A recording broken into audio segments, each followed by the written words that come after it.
kids. Without guidance, it's probably messy. With guidance, it's even a little bit messy. But there's a lot of stuff out there for people to learn. And so I think, Tom, what you're talking about, adjusting teaching assignments for the curriculum, probably the role of teacher, we're seeing that change quite a bit from the keeper of the content to really the person who knows methodologies and how to help kids learn. They also know the content, but it's more about learning than it is about social studies or math or history. You got to know the content, but you also got to help kids understand how to digest it. I think that's going to be a huge change for the teaching profession. Some people are just excellent at it right now, but others are struggling with that. You know, I know about World War II and I can teach that, but... Well, I was going to say, you know, the younger teachers are more in tune to that than your more senior teachers, which stands to reason. They're just brought up with it and more aware of it. Yeah. Do you have moderate, high, low teacher turnover? What is your teacher turnover like? Moderate. Moderate to low. I mean, we've had a lot of retirements the last few years. Could have. Over the last 10 years, we probably averaged 2 a year. That could continue. This year, yeah. On the retirement side. Yeah, most of them that have left on the retirement side. The majority of them have left on the retirement side. Do you have a hard time replacing people, or are you still able to recruit and attract pretty decent teachers? I mean, quite a few applications. It depends. What, 5 or 6 years ago, you know, the applications were really short. But I think now, actually, you can answer that better than I can. It depends on the subject area. It isn't like it used to be. It used to be I'd advertise an elementary position one weekend and I'd have 300 applications. Yeah. You know, now you get 30, 40. You get into music or science. Some of those areas you're lucky to get 2 or 3 more. So, you know, but it's better than it was a few years ago. Better than it was a few years ago.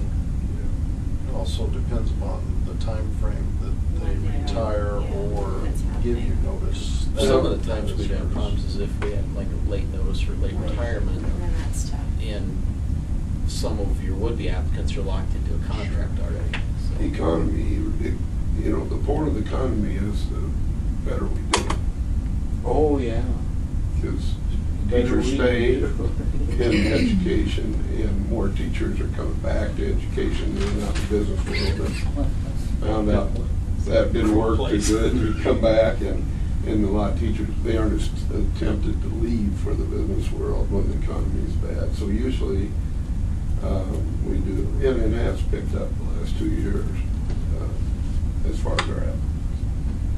We're seeing, and I don't know why we see this in our department, I think since it says administration on the door, they come in, we're seeing a lot of seniors in college, mostly from journalism and business, who are coming in and asking how they can move into teaching. And, or some of them say they think they want to be principals.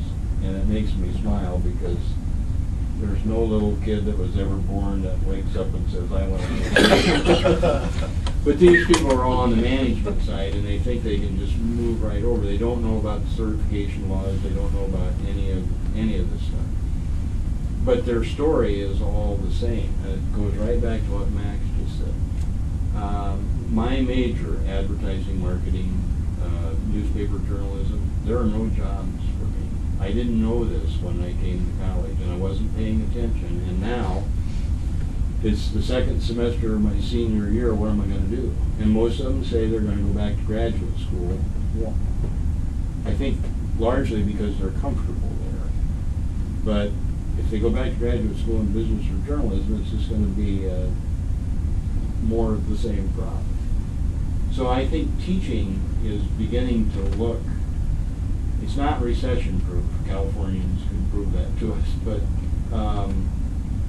it has some aspects, and we need a lot of teachers, but we need a lot of teachers in science, we need a lot of teachers in math, the technology areas.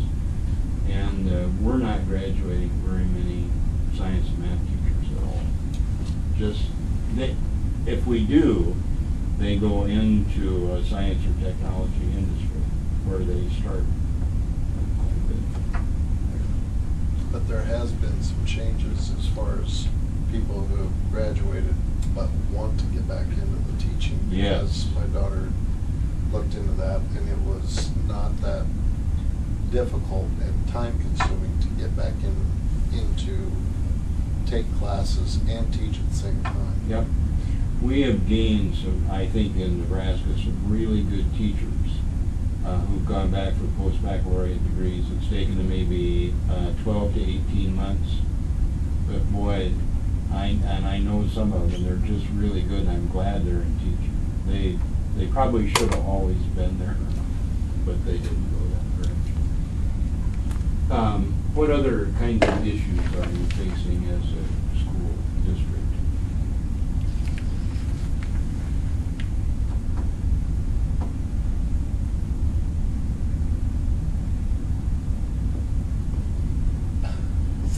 Well, I don't know if it's an issue. It would be nice to be able to attract some cooperation or unification, they talk now, or whatever, with some of the area schools that are shrinking or you know, going to have, if we're struggling financially, you know, some of these little schools are really going to struggle. Somehow, we need to meet their needs without making them feel like we're trying to take them over or whatever.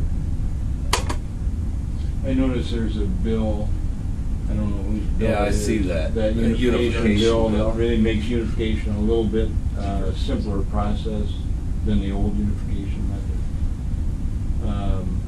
I think hoping to attract, or at least to get people to work together, and then if they date for a while, maybe they'll marry. Well, Marriage will be a good yeah. one.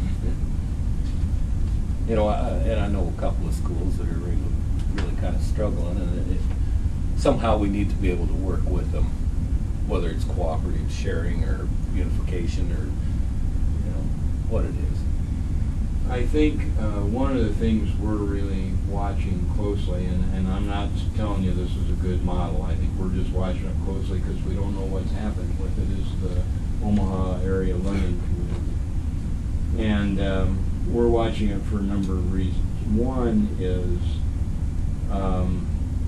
when school consolidation used to be a really nasty word, probably 20 or 30 years ago.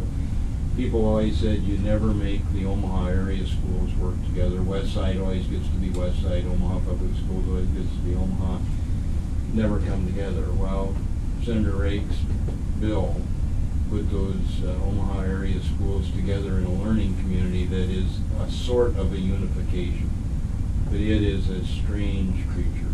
I mean, it is, the lawyer that teaches with me calls it conflagration, is what he said, or a conglomeration. So it's got a super board, and now what people have the option to do, if you are the free and reduced lunch rate is so high in Omaha, they're trying to level it out, so people are being asked if they want to choose another school to go to, and they can go anywhere in the learning community, outside the Omaha Public School District, anywhere.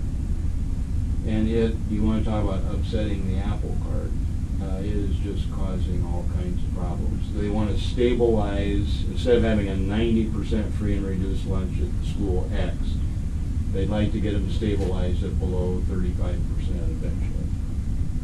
That could be, I could be dead 20 years before that happens. But